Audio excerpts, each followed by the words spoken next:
Perhaps Denmark's most famous landmark, the Little Mermaid, looks towards the sea and this country's maritime past. But if these tourists can't see a symbol of the new Denmark, they're looking in the wrong direction. Clean, renewable wind power is arguably the new symbol of Denmark, now a world leader in alternative energy. In Denmark, you'll find the world's most efficient power plants, running increasingly on biomass from fields, forests, even garbage. It's 1,000 degrees inside the furnace. But the story of how Denmark has changed the way it uses energy is best told at home.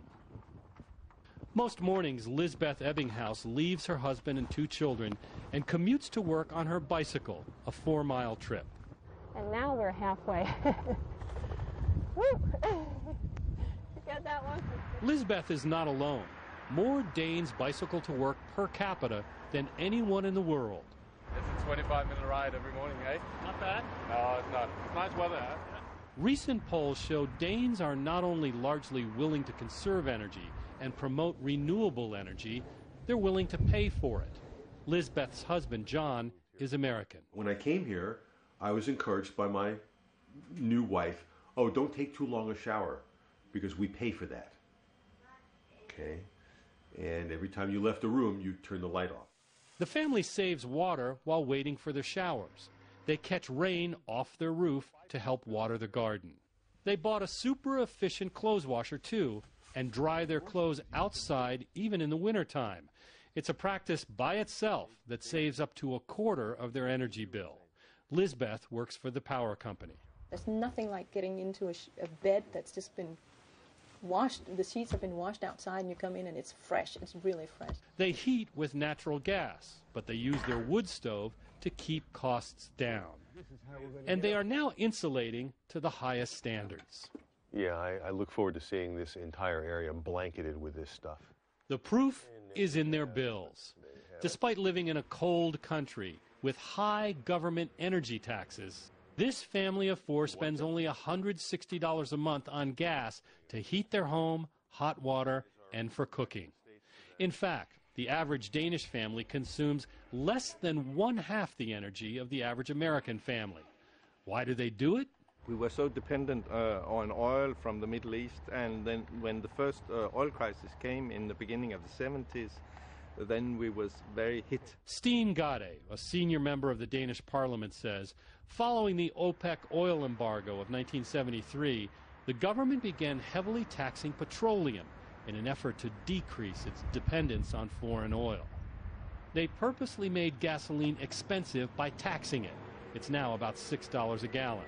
As for their cars, this new Ford Focus costs $51,000 in Denmark. $34,000 of that is tax.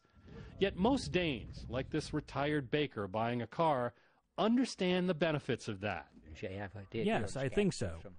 It's a tax that our state needs for financing a lot of different things. So it's fine. In the 80s, the Danish government tightened the belt, and they tightened it till it hurt. And people got very used to turning the thermostat down and putting a lower wattage bulb in and riding your bicycle to work, because everything was taxed to the maximum. Many here will tell you that when the Danish government began heavily taxing oil and autos and energy consumption, it wasn't because it was wonderfully far-sighted. Rather, it just wanted more money and higher taxes. But regardless of the motivation, look what happened. 80% of Denmark's electricity used to be dependent on imported oil. Now, Denmark is a net exporter of energy. The Danish company Vestas is now the largest windmill company in the world. Wind alone has created 30,000 new jobs.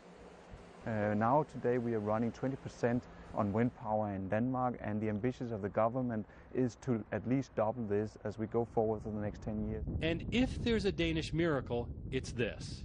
While energy use in the United States has skyrocketed for 30 straight years, Denmark's energy use has not grown at all.